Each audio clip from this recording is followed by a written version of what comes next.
Like the rest of the world, Antigua and Barbuda is facing huge financial challenges with overburdening debt and challenges to meet the National Development Agenda.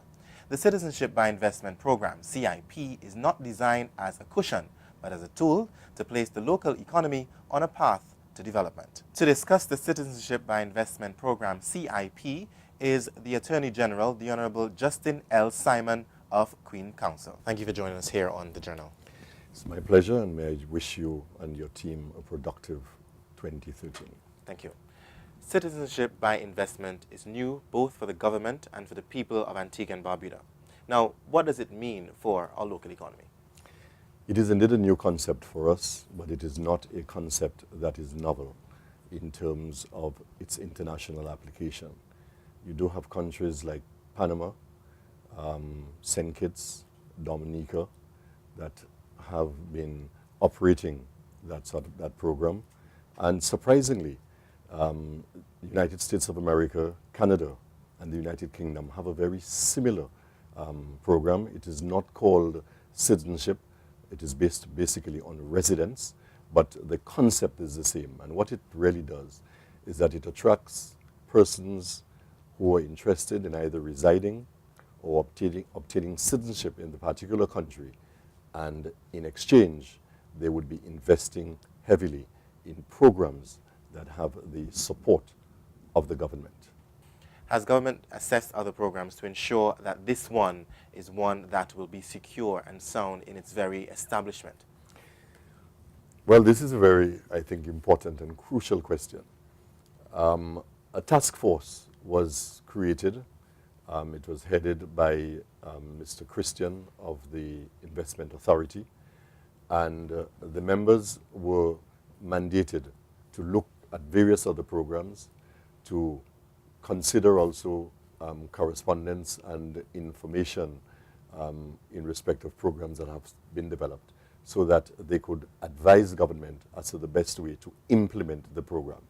Clearly, they would then have to look at the issues, pitfalls, issues which have arisen, which are negative, so that we do not find ourselves in that very same position.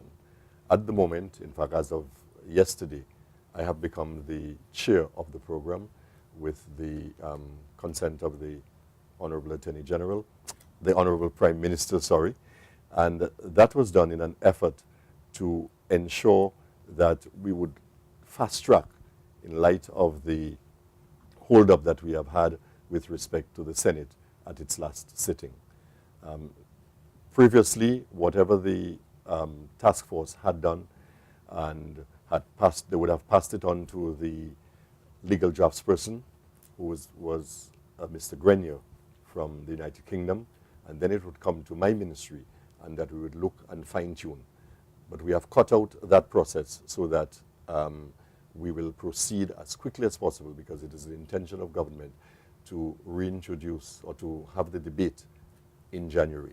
In fact, the bill had its first reading again during the budget presentation on Monday in Parliament.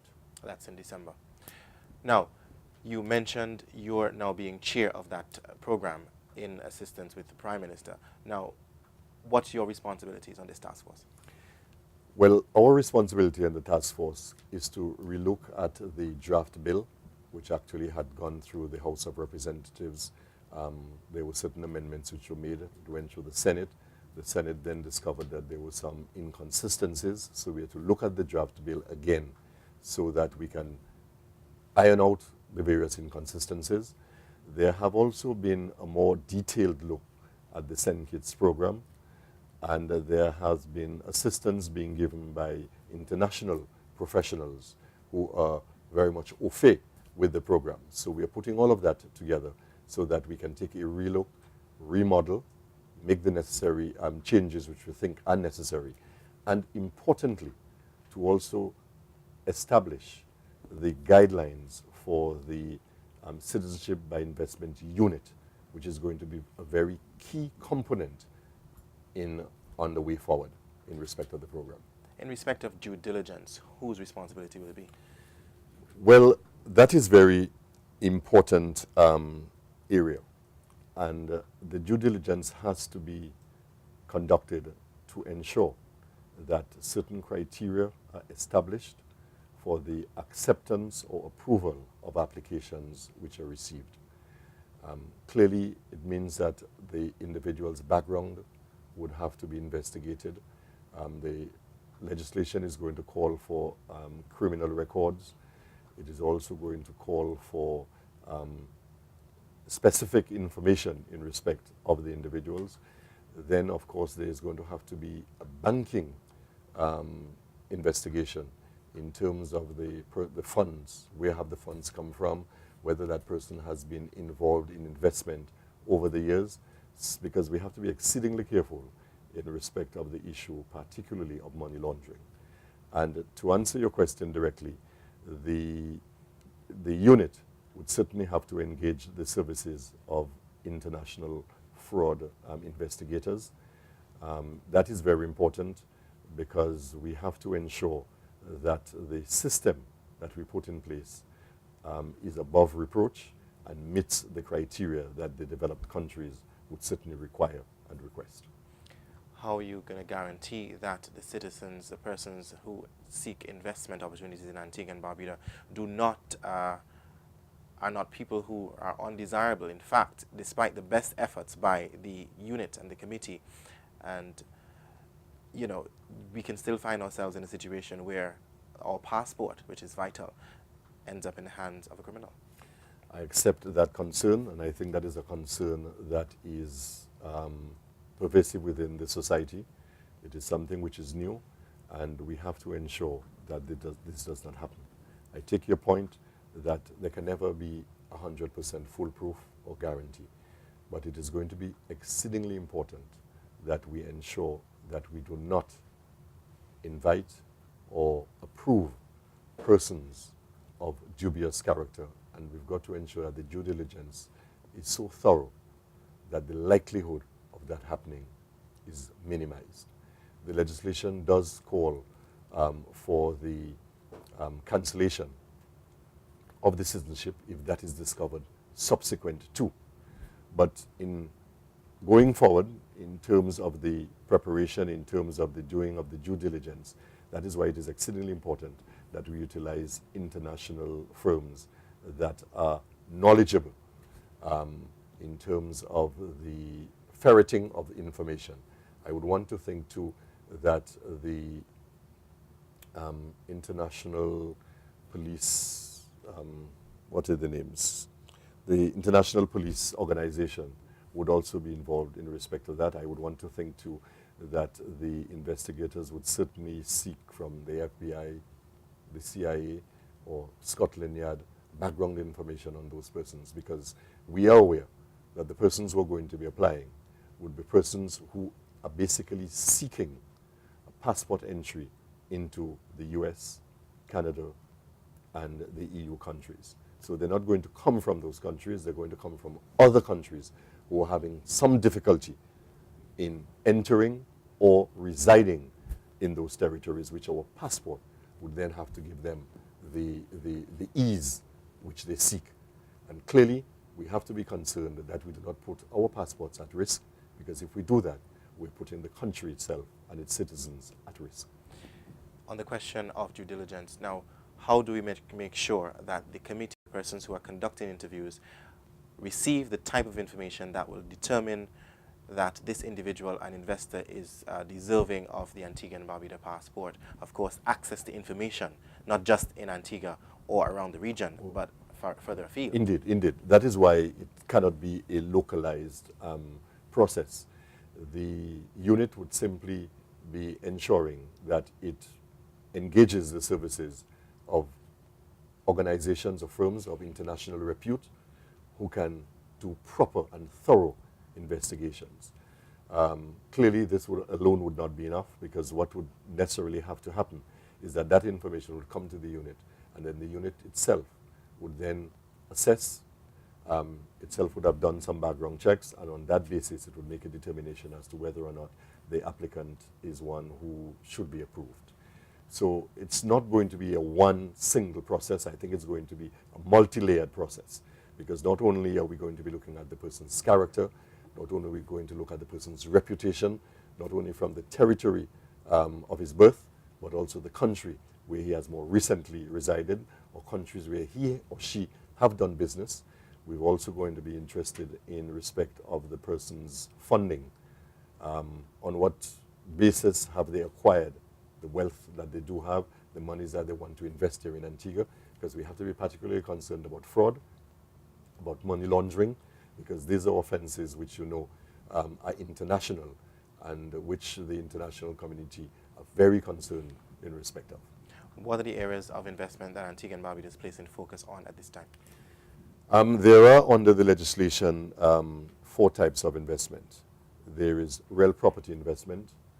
Then there would be investment to charitable institutions which are approved by government, who of course would have to be engaged in funding projects which are responsible or affiliated to sports, culture, education.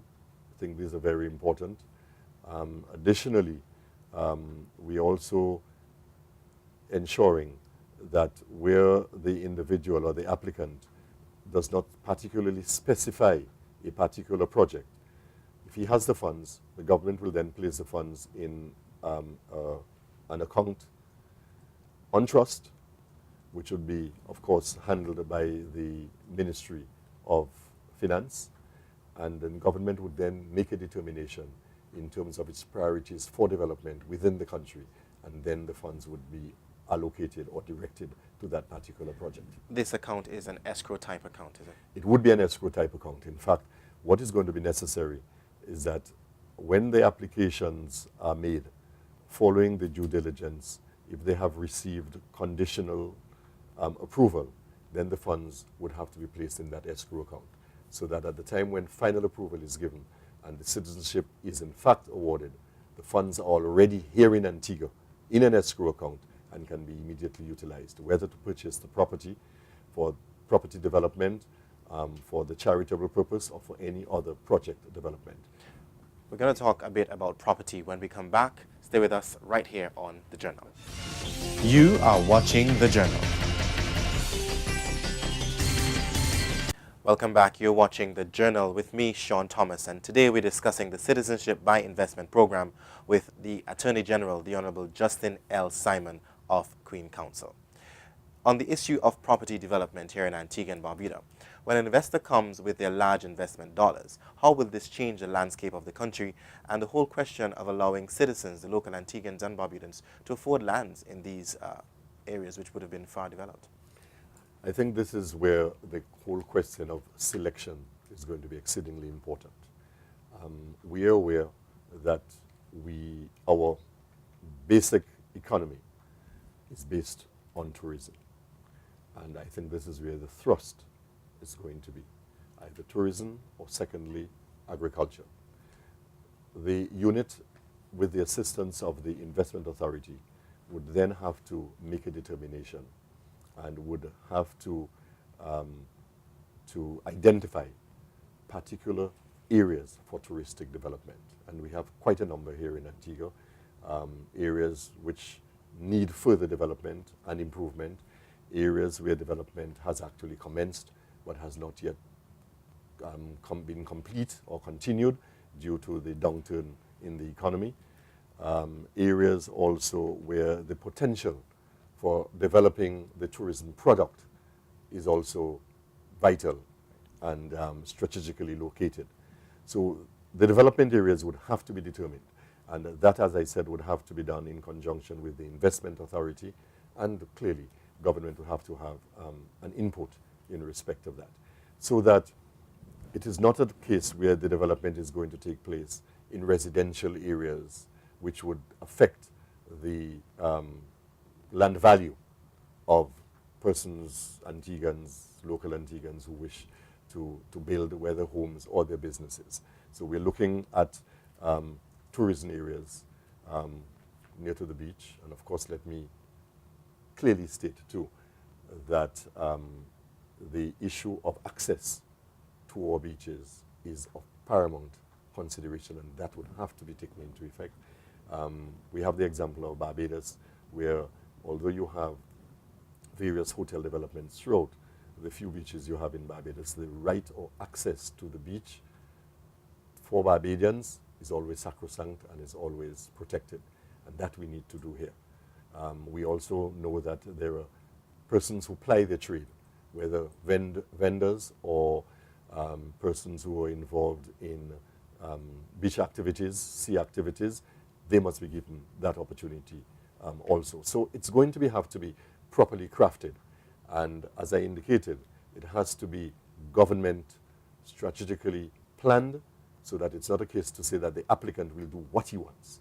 He will have to conform to the various rules, regulations, and what is expected, so that we will have an improved and developed tourism plant, or if it is in the agricultural field, that we will have certainly the whole area of agricultural production or manufacturing will also be enhanced. Employment will be there, whether in the construction process or after the finished product, in terms of the various areas which will be open to local persons so that they can seek and obtain employment. But importantly, we will have to ensure that these areas of development do not adversely affect residential and other development areas where Antiguans and Barbudans have an interest. The question of issuing of the passport to an investor. When an investor gets the passport or the passport is issued, how long, what's the term? And tell me a bit about that. Well, once you become a citizen, you're a citizen forever. Are you entitled to vote then? Well, let me get to that. Let me indicate that at the moment, we've got two ways in which you become a citizen. Either under the Constitution or under the Citizenship Act. The Constitution addresses the issue of Commonwealth citizens, who must of course be here for 7 continuous years. It also addresses the issue of persons who get married to citizens, and after a period of 3 years, the marriage is subsisting, they can also make application. And of course, persons who are born here or children of these categories, they automatically get citizenship once the time frame has elapsed and they have met that condition. That type of citizenship cannot be revoked. It is forever. You, however, have citizenship under the Antigua Citizenship Act, which allows non-Commonwealth citizens, persons from the United States, persons from other foreign countries which are not part of the British Commonwealth, to apply for citizenship. Again, there is a period of time that they must be residing here, and I think the last year of the 7 years, they must be in Antigua continuously over that period. The application is also advertised so that if there are any objections, the objections can be considered. When those persons get citizenship, that citizenship is subject to revocation on a number of grounds which are placed in the statute. For example, if the information given or the citizenship has been obtained by way of fraud, that they've given information which we have found out subsequently to be untrue, this can be revoked by the minister. In the very same manner, those who are going to be acquiring citizenship by investment, they will also be subject to revocation in the event that there is fraud, in the event that we subsequently find out that the police record is not what they have stated, that they have been involved in crime elsewhere. Also, if the information that they have given, as I've already said, is not accurate, or that they've been involved in money laundering, any of these issues, then government will clearly have the right under the Act to revoke that citizenship. Tell us about the issue of allowing... Now, in respect of voting, any citizen has a right to vote, a right. But there is also a qualification, and that qualification is a residential qualification, so that they too would have to register and be resident in that particular constituency for the period of time that the Representation of the People's Act prescribes, before they can be allowed to vote. So it is not going to be an automatic right, because our citizens do not have an automatic, well, I shouldn't say automatic right. They have a right, but it is not automatic. They still have to fulfill the residence qualification. Now, it is our understanding, based upon our research, which has been undertaken, that those persons, or most of them, really are not interested in residing in the country. We have in our legislation placed a residential requirement throughout the 5 years, because we think if you are a citizen, you should be here, you should try and understand what the culture is, understand, you know, the people. If you're going to say you're a citizen of Antigua and Barbuda, if you find yourself elsewhere and somebody asks you, what happens in Antigua? What is the main export product? I mean, you should be able to answer that. What is the culture? I mean, what's the population? What is the country like? So we think they need to spend some time here. But the minimum requirement is it's a matter of about 2 weeks every year. So that itself does not give them the qualification for voting. So it will be a matter for them to make a determination of. But I think what they're more interested in is the question of the passport giving them the right to go to certain countries and to reside in those countries. Having said that, let me also say that we in Antigua and Barbuda are fortunate in that our access to the European Union is as of right, or access to Canada, any other part of the Commonwealth, Australia, is also as of right. It's only in respect of the United States that one would have to go through a visa requirement. They will also have to go through that. But we also have to be concerned that that right that we enjoy as Antiguans is not prejudiced or adversely affected by that citizenship program. And therefore, that is why it is very important that due diligence has to be performed. We must ensure that the integrity of the program remains credible at all times, and that it meets all international standards which may be set, so that our citizens here, our locals, persons who are born here, persons who have acquired citizenship otherwise than by that means, do not at any time feel themselves prejudiced or find themselves adversely affected as a result. You made mention that the legislation will go to Parliament this year and become law sometime soon. Do you subscribe to the notion that the government seemed to be in a bit of a rush, given the fact that this whole issue is new to this country? No, I don't think so. The matter has taken some time in respect of its planning stage. As I mentioned, the task force that was appointed. There was also public consultation. It's unfortunate that the public consultation was not as, in terms of persons' participation, was not as great as we expected.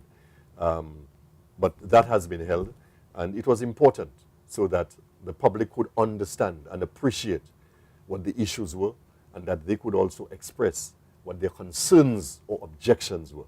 I mean, for example, I will quite candidly state that when the program was first mentioned, I was not one that was gung-ho in respect of the program.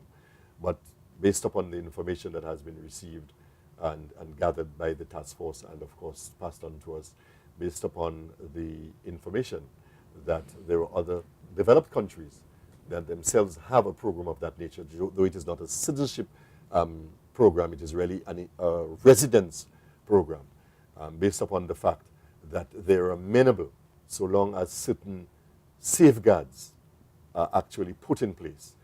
Then I have recognized that there can be good in respect of the program in terms of the investment opportunities that it brings to the country in exchange for the passports, and that it is essential, therefore, that the unit that is established to oversee must be an independent unit. When I say independent, I mean independent, free from political government interference, as well as independent of the persons or entities who may be part of the program in terms of its advertisement, publicity, seeking to get applicants, they must certainly ensure that they remain independent, and also very importantly, that the persons who are part of that unit are persons who pass muster, not only locally but internationally, in terms of their own credibility and their own personal standing, because that is going to be important. I want to think, and we have good grounds to believe, that although the various countries like the EU, Canada, and the United States have given a wink of approval, because I guess they also understand that that's a matter for us as a self-governing nation, that they will be monitoring the whole program, the whole process, and that would include the individuals who are an integral part of the process.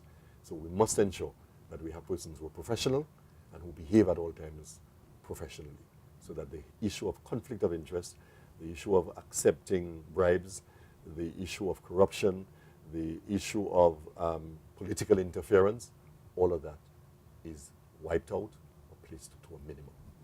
As Attorney General of Antigua and Barbuda, are you then satisfied with the level of public participation that you've received based on the plans to implement the CIP and the fact that government still has a great amount of work to do in order to get a hold of the economy? Well, there is a lot of work to be done, and in terms of getting the economy back on its feet. It is going to be a slow process. We take comfort in the fact that we are not alone, though of course that is not a reason for one to sit back on the laurels, because each country has its own particular issues and unique problems, and it is important that we address our problems, because this is why we are voted in office, and that is what the citizens expect of us. So I think the program should assist economically. What is good is that we have also received critical support from the leader of the opposition, the Honorable Gaston Brown, and we've also received support from another member of the opposition, the Honorable Asad Michael, who himself is very much au fait, aware, and knowledgeable in respect of the SENKIDS program, so that across the board there is support. That does not, of course, negate the fact that there are persons, whether actively political or politically active, or persons within the general community who themselves have their concerns, because I do myself have certain concerns. As I indicated earlier, it cannot be foolproof. You cannot give an absolute guarantee, but it is incumbent on government to ensure that we put in place the necessary mechanisms to ensure that this program is not a fly-by-night program, that its credibility is established from the beginning, that it is maintained, and that it is going to be beneficial without any adverse ripple effects on us or the economy.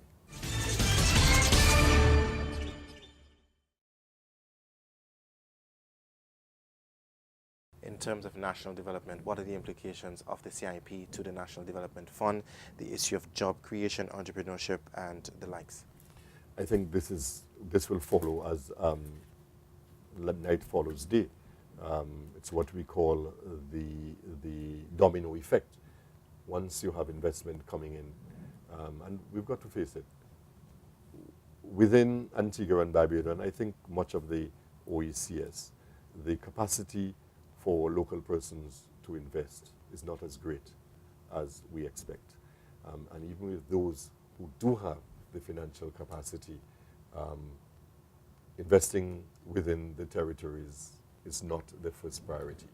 I mean, we just have to consider the amount of money that was invested in BICO, British American Investment Company, ran into some serious millions from Antiguans alone. If that kind of money were invested here in Antigua and Barbuda, we would be much better off. But we rather place the money in a bank or in an investment company to ensure that it grows in terms of interest. And whether these people invest and spend the monies. BICO went and invested the monies over in Florida, in Miami, housing projects. And once, of course, the whole U.S. economy and the banking institutions there, suffered the blows, then it affected us here because a lot of us have not got back our monies and we're not too sure whether we're going to get it back. So I think this itself is a lesson that we need to look at ourselves, we need to look at our own countries, and we need to get together in a cooperative spirit to build our country and to invest in our country, because we're not only investing in the country, we're investing in the future of our children. I know I've grown up in an era where I know my father always used to say partnership is leadership. We don't seem to have that amount of trust and confidence in ourselves or in each other. I think the time has come for us to relook at it, that we must also understand and appreciate that we're each other's keepers, and that whatever we do individually is going to affect our neighbor or another citizen or the country as a whole. And maybe it's a wake-up call that whilst I accept that persons will always be very careful in terms of how they spend and how they invest, that the time has come when we need to pool our resources together to invest in our own country for development. While we think about pulling our resources together to invest in Antigua and Barbuda, has government looked at the possibilities of allowing investors in Antigua and Barbuda to invest and develop the local economy as opposed to selling the passports? Well, that is a matter that you would have to address, which ought probably to address to the Minister of Finance, because the proposals would have to come from him, would also have to come from the Ministry of Tourism. I think what is important is that on the ground, and that a lot of persons must appreciate, ministers of government, whilst we may make a determination in respect of policy, in terms of the actual grounding or groundwork, that is basically left to our technicians, our experts, and we expect the feedback and the proposals to come from them so we can put before cabinet. Let me state that the government is quite aware of the need to engage private enterprise here in Antigua. It's quite cognizant of the fact that government support is necessary, whether in terms of exemptions, various duties, taxes, giving tax holidays, and that sort of thing. But what is important is that the program must be a viable project and program. And quite a number of times you have persons coming with applications, not necessarily Antiguans, but others who are coming to invest here. And it sounds grandiose, it sounds great. And you give the concessions, and then when you monitor, you find that the expectations are not what were told to you. And that again has to be monitored very closely. And there is need to examine proposals very closely. I mean, not every proposal necessarily means that it is going to be something which will be executed successfully. Very oftentimes we find ourselves implementing programs for national development, but there are still these red tapes that affect the same developments that we're trying to achieve. How do we bridge the divide with the CIP? Yeah, that is very important. In fact, it is one of the matters that I have already at our first meeting yesterday with me as chair of the task force has brought to bear, that we've got to ensure that the CIP, the unit, CIPU, is going to be more private business oriented rather than civil service oriented. I mean, I've been now Minister of Government for the past 8 years, and doing business with government can be tediously slow. The amount of red tape sometimes is just alarming. And regretfully, too, our members of our civil service believe in following tradition, so that you find rules in 1976 are still being followed, or methods which are used so very, in early days as thing being followed in 2013. We got to recognize and understand that we have moved. The world has moved. We are now in an IT world. Everything is e-commerce, e-this, e-that. And we've got to meet those challenges. And we've got to change.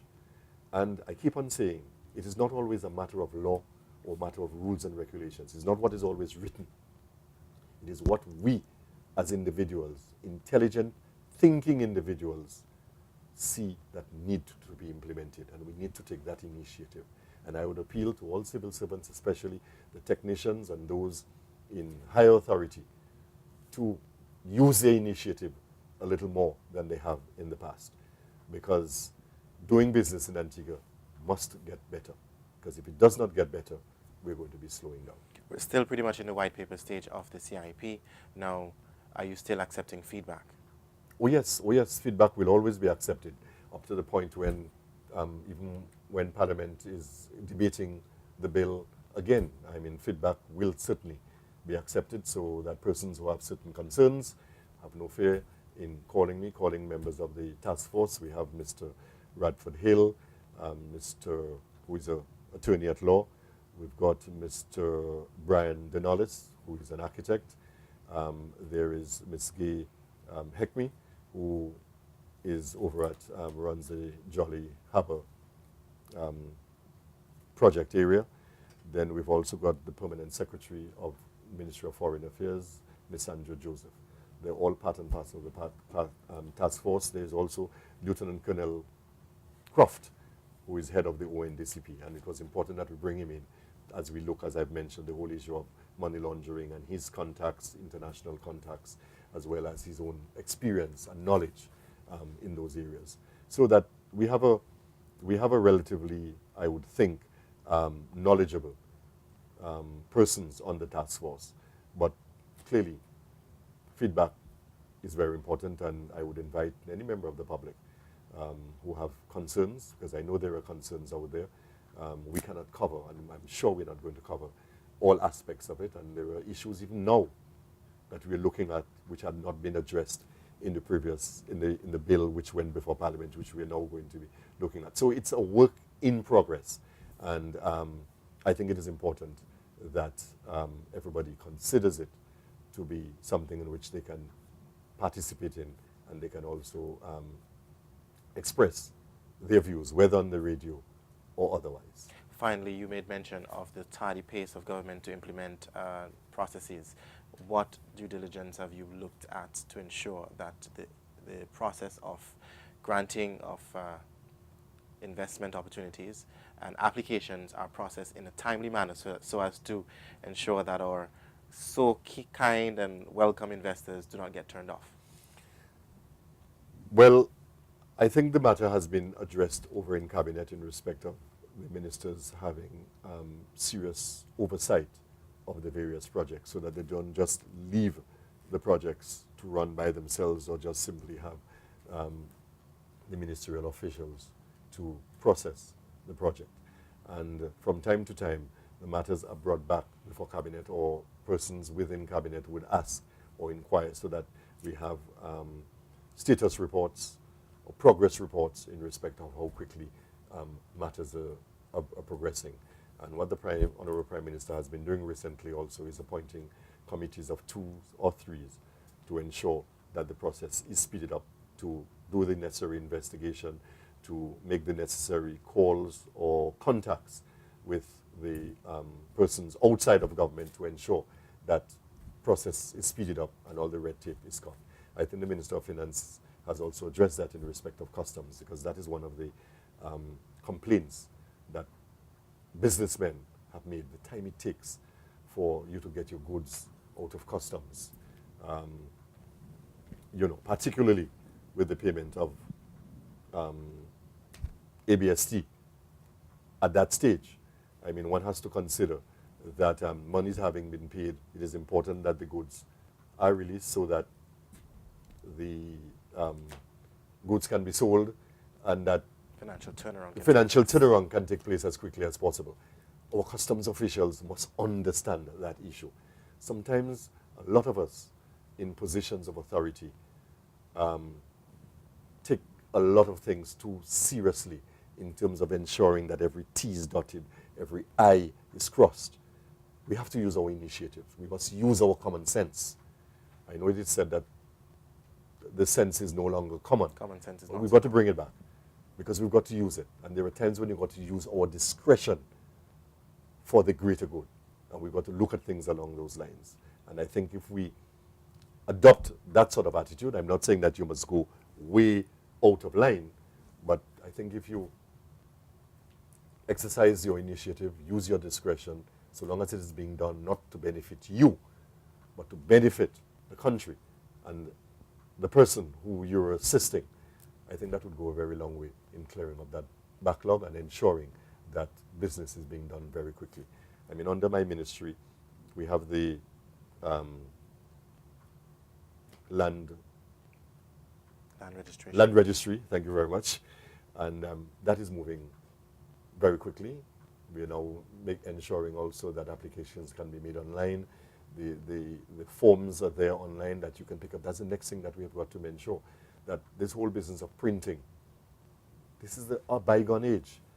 You should be able to go to your computer and be able to download and deal with your forms and make your applications online. All part accepting of money, for green all economy. Precisely, and all that is also assist in respect of a green economy. So I think these are the methodologies that we have to use to ensure that business is done much faster, much more efficient, and that our personnel who are engaged in those activities must be capable and must also be of service to the community. I keep on saying civil service. It means service that is civil to the community. Many times the technical support aren't there, and so these are challenges as well. That is also there, so we have to ensure that we have persons who have the necessary know-how. And of course, I know the whole issue of remuneration is also a big issue. Whether you're paying persons sufficient, whether you're offering sufficient funds for a particular project or particular position. What is your main concern? The world, the eyes of the world are on Antigua and Barbuda. What's your main concern? Of course, initially you weren't in great support of the CIP. What's your main concern to ensure that Antigua and Barbuda remains in good standing? My main concern is the vetting process. And that is why I say the whole issue of independence, the whole issue of due diligence, the whole issue of setting down the proper criteria and standards for the program, the issue of ensuring that the integrity of the program is not compromised, that we establish a very high standard and we maintain it. That is what my concern is. And if we do that, I think we will be on the right track. Mr. Attorney General, thank you so much for being with us here on the Journal. Any final comments on the CIP, the question of national development, and where we go from here? My pleasure on the program. Let me just say that the whole issue of development concerns every one of us in Antigua and Barbuda. Too often I hear people complaining in respect of what government is doing or what government has not done. Fair enough, government sets policy. But I think we also have to look into the mirror and ask ourselves, what are we, each of us, doing to make the situation here better? Because each of us can make our contribution, no matter how small it is. It is each of the small contributions collectively that make this country a better place.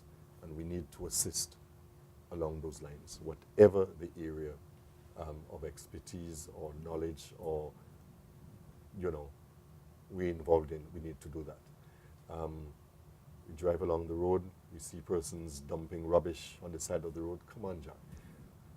There's no reason why we cannot stop, speak to the person, discourage them from doing that. Little things like that count. We go to the beach for picnics. We should not be leaving our litter spread out on the sand. We should not be going there with huge music boxes so that it disturbs other persons who are there on the beach, who are trying to enjoy themselves and also having a quiet time. I think each of us in those various areas, they may seem small. Even government offices. Even government offices. Wasted. Government offices too. We have to make sure that our persons there come to work on time. They always come after the required hour, but once 4:30 comes, on the dot, you can set your watch and your clock by them. But we need to do more. We need to go beyond. We don't have to do it every day, but I think when the opportunity avails of itself, and we can, we should. And if we do, I think we will be making our contribution, no matter how small, for the development, towards the development of this country. Thanks for taking the time to premiere at the Journal. Thanks again. My pleasure. All right. You've been watching The Journal. I'm Sean Thomas. That's all for this edition. Join us next week for more right here on The Journal.